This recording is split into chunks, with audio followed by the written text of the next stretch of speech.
padiri ntabwo yaje ngo amushyiremo ibintu, sinzi uwabanje kubwira undi n'indi, niba ari umugore wamubanje kumubwira ko amukunda cyangwa se akamwatarakitinga, I don't know, ariko nubwo yaba ari padiri wabimubanje, yakabaye wamenya ko afite umugabo cyangwa se. Inshuti za Rwanda 24 mwiriwe neza cyangwa se mwaramutse bitewe n'aho muherereye, wo mwumva ni Mombasa kuri Rwanda 24. Ndagira ngo uyu munsi tukore isesengura ku makuru amaze iminsi acaracara hirya no hino ku mupadiri uri gushaka gusenya urugo rw'umugabo. Biri kuvuga yuko uyu mupadiri ngo afitanye ubucuti n'umugore w'uyu mugabo, ariko nta makuru avugwa, ntabwo baragezwa mu nkiko ngo tube twamenye ibyo ari byo, ariko mu by'ukuri ibitangazamakuru byinshi biri kubitangaza, ndetse hari n'inyandiko zihari ziri kugaragaza ko aba bantu bagiranye ubucuti, ndetse ubucuti bwa bundi navuga ngo nk'umugore n'umugabo. Twatumiye umuntu wabikurikiranye akaba n'umusesenguzi ku bintu bijyanye n'imibereho y'abantu, imibanire yabo mu miryango, yitwa Mbabazi Monique.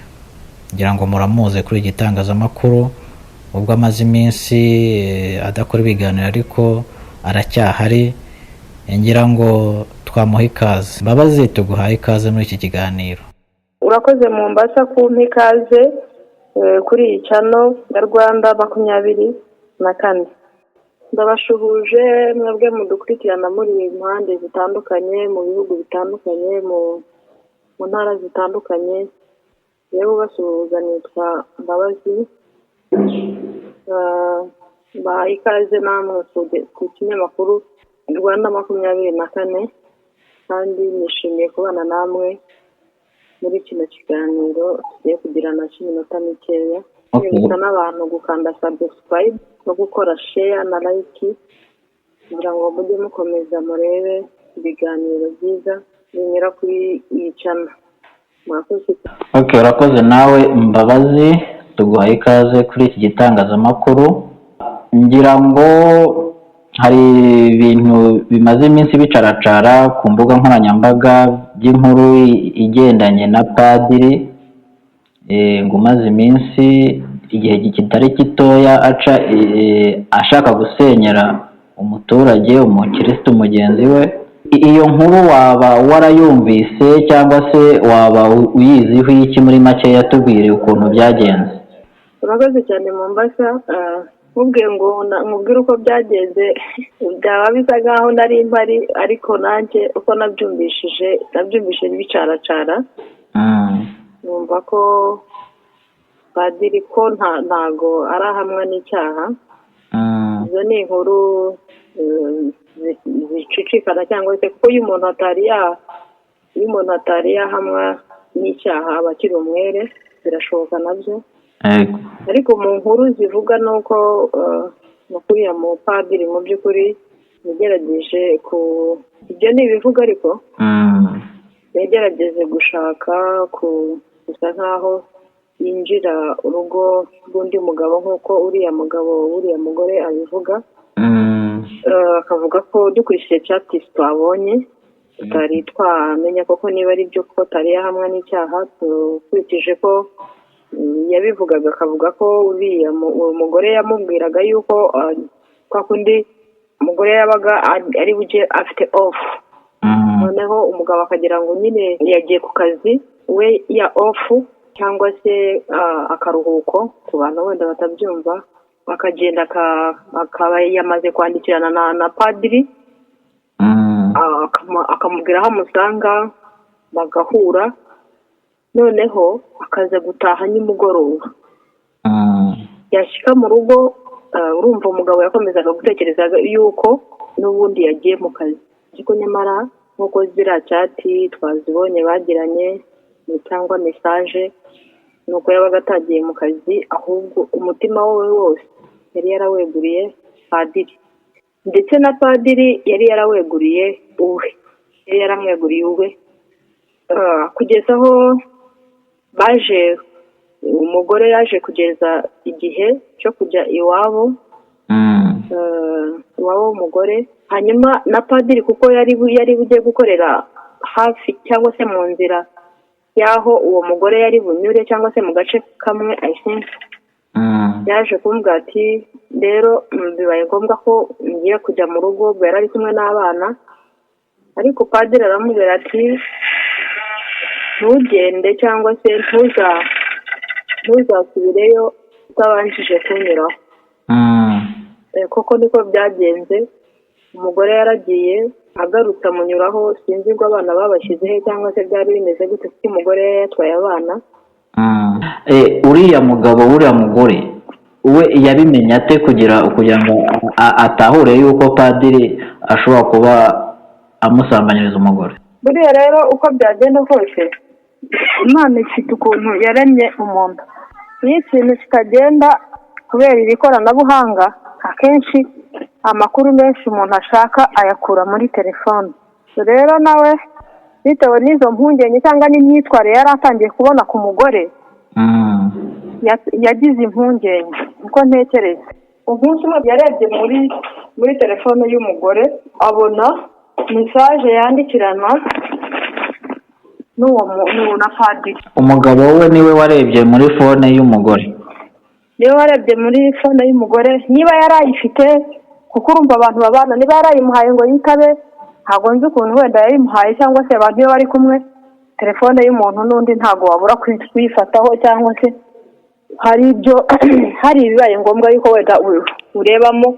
Rero nawe sinzi ngo wenda yarayimuhaye gute, icyo ntabwo nakimenya, ariko of course byavuye kuri chat zo muri telefone.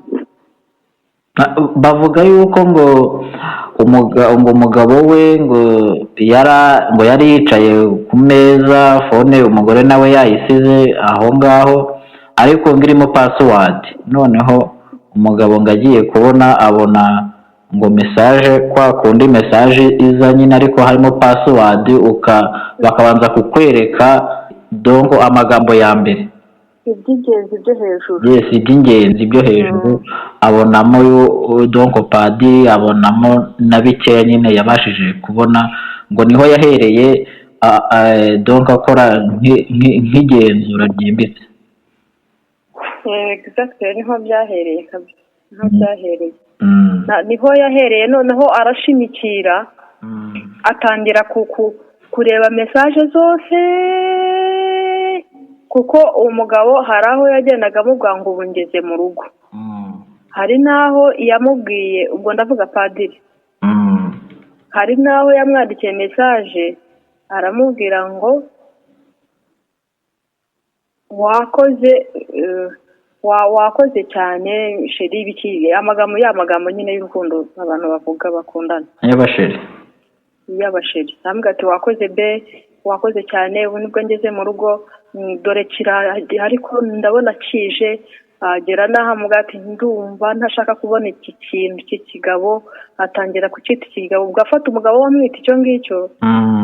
Noneho hari undi munsi nabwo yaje abafata, I think basa nkaho bari kuri video call, noneho arayikatinga arayikuraho, ariko umugabo yari yabyumvishije. Noneho arangije amwandikira message aravuga ngo ndabona gihindutse, ngo sinzi niba kibimenye cyangwa kibyumvishije, ngo sinzi wenda niba cyari kiri hanze cyangwa kiri ku idirishya, ngo ndabona gisa nkaho gihinduye isura. Ubwo arimo yandikira message inde padiri. Ariko tukiri aho, ubwo ngira ngo uwo mugore yari amaze igihe ateretana n'uwo padiri, cyangwa wenda bari bihuriye vuba aho? Ngo hari amakuru waba ubifiteho? Oya, ikigaragara ni uko umuntu mugeze kuri iyo tape, cyangwa se kuri icyo kigero kingana gutyo, ni umuntu muba mutamenyanye uwo munsi, kuko amakuru avuga ko bari bamaranye igihe, ari nabwo urugo rwagiye rusenyuka, umugabo amubwira ibyo amubwiye ntabe ari ibyo akora, ataha igihe yishakiye, amubeshya ko yagiye ku kazi atagiyeyo, amubwira ko yagiye ku kazi kandi yigiye kureba padiri, umwanya we mwinshi yawuhereza padiri, batakishobora kubonana mu buryo bw'umugabo n'umugore mu buriri. akamubwira yuko ngarushye, akamubwira ko afite ibibazo bitandukanye, ariko byari uko yari yamaze kubonana na padiri, cyangwa se ku mutima we yari yamaze kuwuhereza padiri. Ko buriya Mombasa ntago amarangamutima y'abagore ntago ameze nk'ay'abagabo.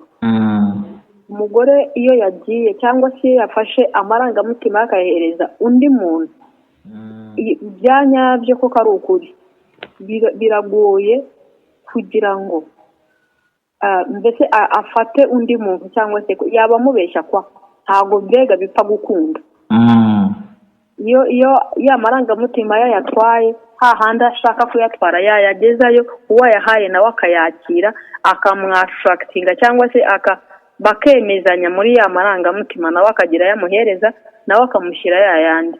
Biragoye rero kugira ngo aba agifite umutima w'urugo cyangwa se aba agifite umutima w'umuryango, kuko aba ari hariya physical appearance, ariko mu by'ukuri mu bundi buryo adahari bufatika.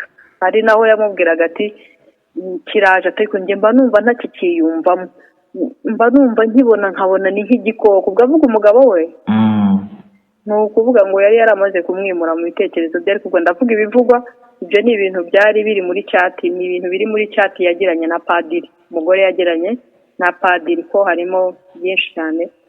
Ndi wenda nyirango uzagenda ubibahereza cyangwa mu buryo burambuye. Ndatekereza nyirango umugabo w'uyu mugore yaramaze no gutanga ikirego, ko mu minsi mike turaza gukurikirana turebe iby'urwo rubanza, cyangwa se uko azisobanura, cyangwa se kuko niba padiri azahamwa n'icyaha. Mu by'ukuri ubu nkawe w'umudamu cyangwa se w'umumama, ikosa warishinja nde? Ikosa ntabwo narishinja padiri cyane. Ikosa narishinja umugore. Gute? Ntago padiri, cyambere umugore si umwana. Padiri ntago yaje ngo amushyiremo ibintu, sinzi uwabanje kubwira undi n'indi, niba ari umugore wamubanje kumubwira ko amukunda cyangwa se akamwatarakitinga, I don't know. Ariko nubwo yaba ari padiri wabimubanje, yakabaye wamenya ko afite umugabo, cyangwa se atakiri umukobwa ngo aratererwa, cyangwa se afite indangagaciro, afite abana arimo arera nawe ahereza uburere, cyangwa se ntago yagombaga gutanga urwo rukundo. Buriya nyine na padiri ntago, kuko mu ruswa koma n'ingasire. Sorry, natangiye ndivuga na padiri ntabwo yagize neza. Nk'umuntu wigisha iby'Imana, cyangwa se wigisha abantu ibijya mu bwami, by'ubwami bw'Imana, gukiranuka uko ariko, umuntu wa nyawo uko ameze, umuntu uzashyikira Imana uko azaba ameze, ibimuranga, ntabwo yagombaga kuva muri izo nshingano ze kandi zikomeye zinahambaye mu by'ukuri ngo agende, ahubwo atize umurindi uriya mugore w'uriya mugabo. Nabyita nko kumutiza umurindi, kuko nawe yatabyemera, padiri ntaho aba yarahereye. Ariko nufa ngo yasanze uriya mugore nawe aregetse ahantu. Nakubajije ngo amanege kurayazi? Ndayazi.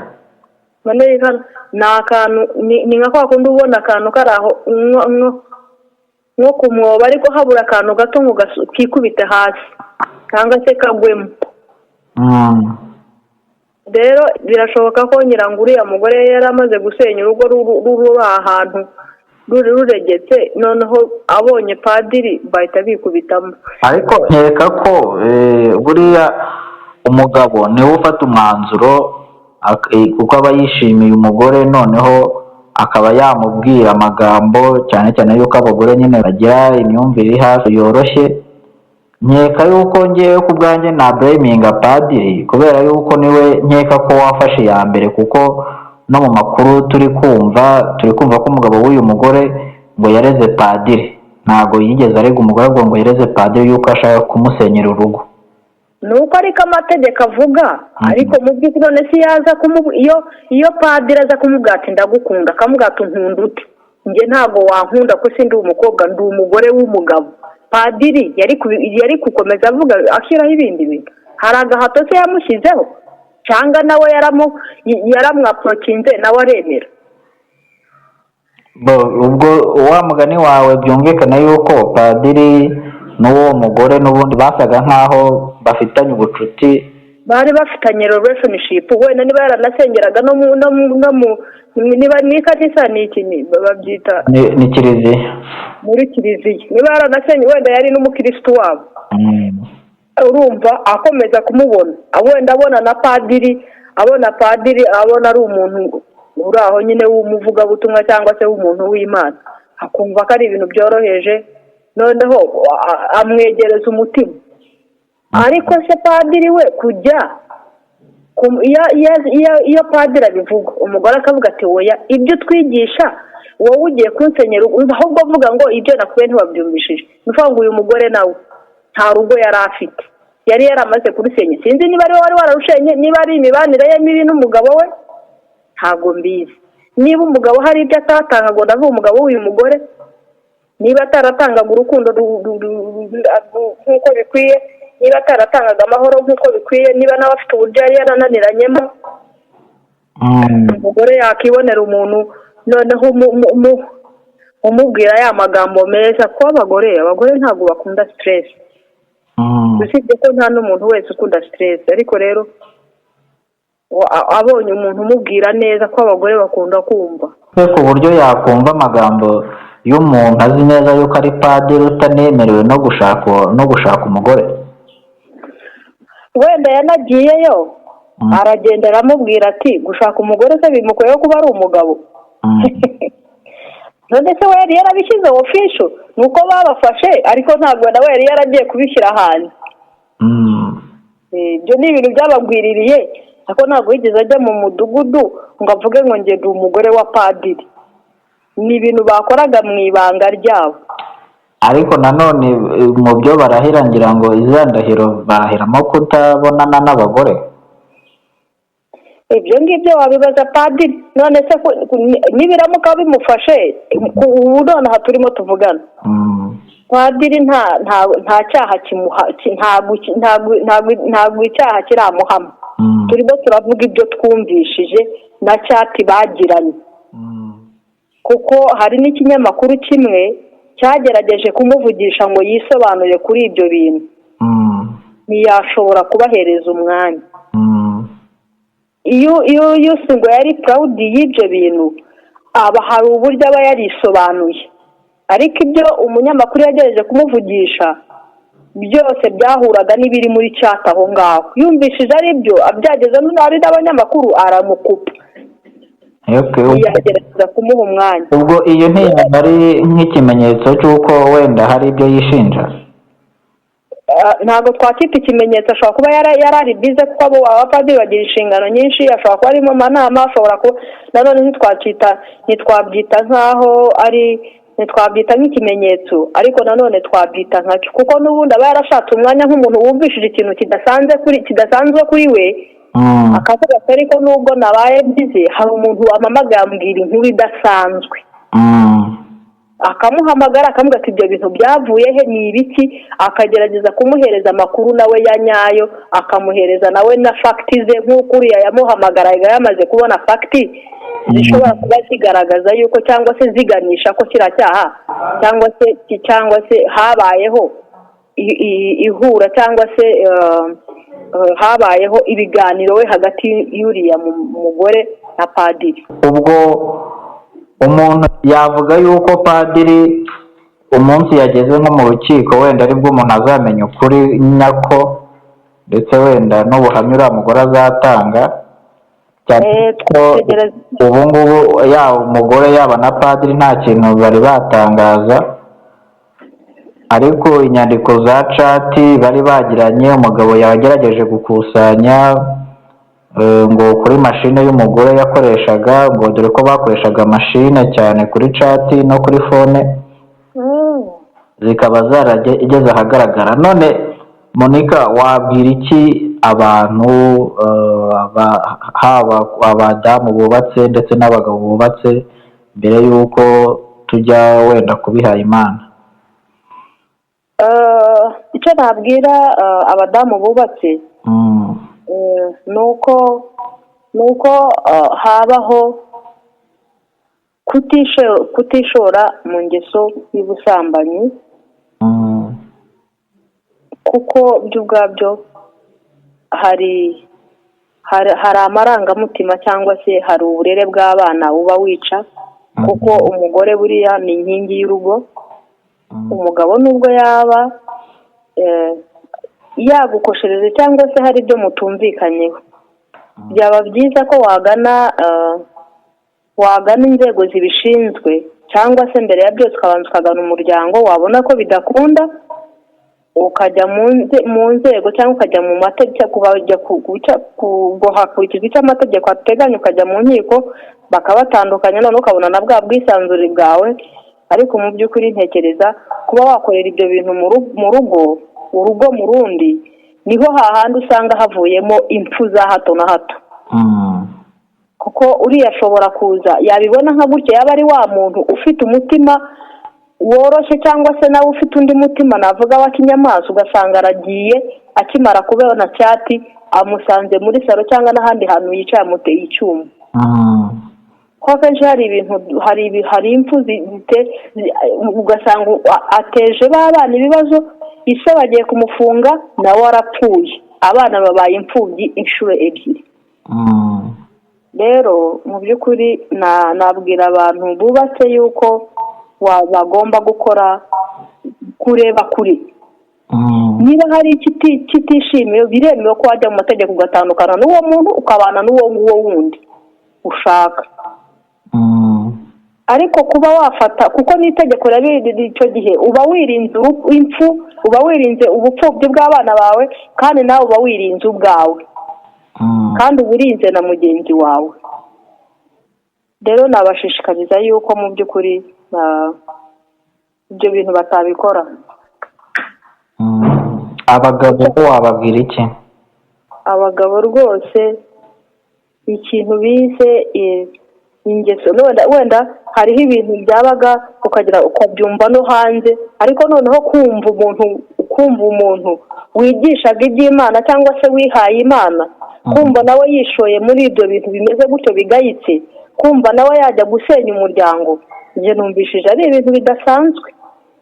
Ni ibintu cya mbere, nta biyobyabwenge aba yanyweye, aratekereza neza, ahagarara mu mbaga y'abantu batandukanye, bamureba, bashaka kumureba mu buryo butandukanye, bamufatiraho icyitegererezo, babona ari umuntu udasanzwe, babona ko ari umuntu wafashe inshingano cyangwa se wiyemeje akavuga ati ngiye kwiha Imana, noneho akaba ari we uba victime, cyangwa se akaba ari umwe mu bantu bagiye gusenya wa muryango ahora yubaka. Ntekereza ko ari igikorwa kigayitse, no kundi wese waba ubitekereza w'umupadiri cyangwa se w'umuntu wihaye Imana, ariwe wabyihitiyemo ibintu ahora yigisha ntaba ari ibyo akora, ahubwo akagira uruhare mu gusenya sosiyete nyarwanda cyangwa se imiryango nyarwanda.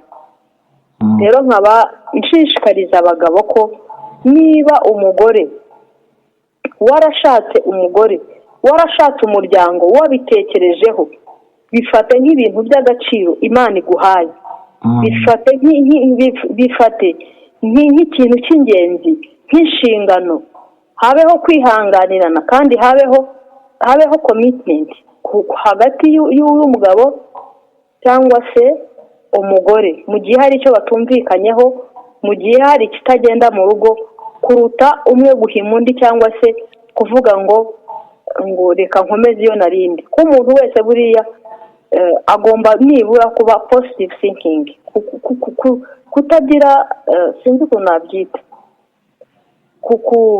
kumva ko hari uburyo wowe utekerezamo butahinduka, cyangwa se iki sinagikora, sinabuyu, mbega uhora uri mu buryo bwa negative gusa. Numva yuko kuko turimo turabona impfu nyinshi mu miryango. Ejo bundi nari ndimo ndeba uburyo abagore bapfuye ari bo benshi kurenza abagabo. Yego hariho n'abagabo bishwe n'abagore, ariko umubare munini uri hejuru, sinzi niba warabibonye, kiba ari ku gihe, sinzi ikinyamakuru giherutse gutanga icyo cyegeranyo. Rero biragaragara yuko mu muryango nyarwanda harimo ikibazo, aho noneho byagiye bigasatira n'abantu bihaye Imana, abapadiri, abantu batwigisha Imana ku manywa na nijoro, abantu batubwira yuko tugomba kubaho mu mahoro, tuzaraga ubwami, turi abantu badasanzwe, turi abantu b'Imana, aho tujya ari heza. Hanyuma ukarengaho ukajya kubwira undi muntu ibindi bintu kandi ari umwe muri ba bandi wigisha. So ndatekereza ko abantu babitekerezeho bumve ko umuryango ari ikintu kigomba gusubirwaho, kuko muri ino minsi nabonye bimeze nabi. Urakoze ku bw'ubusesenguzi bwiza ukoze kuri izi ngeso zigenda zigaragara hirya no hino mu miryango, ariko noneho ziri gufata n'intera mu bihaye Imana. Nubwo umuntu wenda atapfa guca urubanza avuge ngo byaramuhamye, ariko ibimenyetso dufite byatangajwe byagiye hanze bigaragaza koko yuko ibi bintu byabaye. Nagira ngo mbushimire Mbabazi. Urakoze cyane Mombasa. Nagira ngo nshimire n'abadukurikiye, mbabwira yuko Mbabazi ari umuntu ufite inararibonye mu bintu bijyanye n'isesengura ry'imibanire mu bantu. Ngira ngo tuzajya tubana kenshi hano kuri iki gitangazamakuru dusesengura ibibazo biri hagati y'abantu mu miryango n'ibindi. Ngira ngo igihe cyose nagukenerera waboneka Monica. Nabimenyesheje naboneka Mombasa nta kibazo, kuko nkunda abantu bakurikirana Rwanda 24. Sawa, urakoze cyane, ugira ibihe byiza. Urakoze cyane nawe Mombasa.